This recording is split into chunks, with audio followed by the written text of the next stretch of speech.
آج تک جاری ہے۔ اللہ نے آدم علیہ السلام کی پسلی سے حوا علیہ السلام کو پیدا فرمایا تاکہ سکون اور محبت قائم ہو۔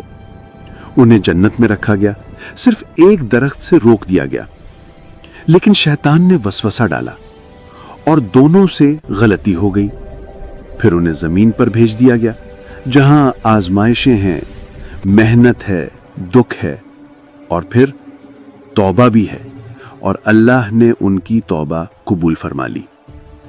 زمین پر زندگی کا آغاز، آدم کی اولاد پھیلی، قومیں بنی، زبانیں، تہذیبیں، ملک وجود میں آئے، لیکن اصل انسان ایک ہی ماں باپ کی اولاد ہے۔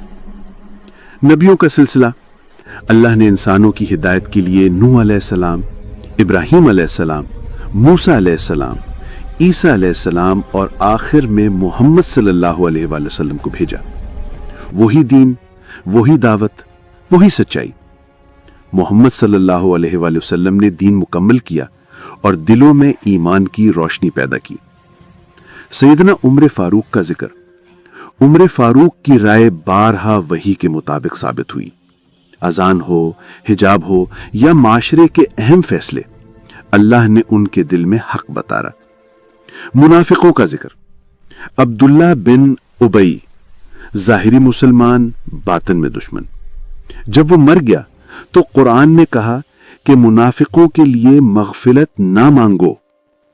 یہ پیغام تھا کہ ایمان بس زبان کا نام نہیں، دل کا یقین ہے۔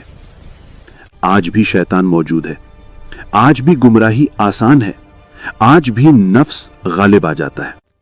سوشل میڈیا پر ہر کوئی دین کی بات کرتا ہے، لیکن اصل علم کم لوگوں کے پاس ہے۔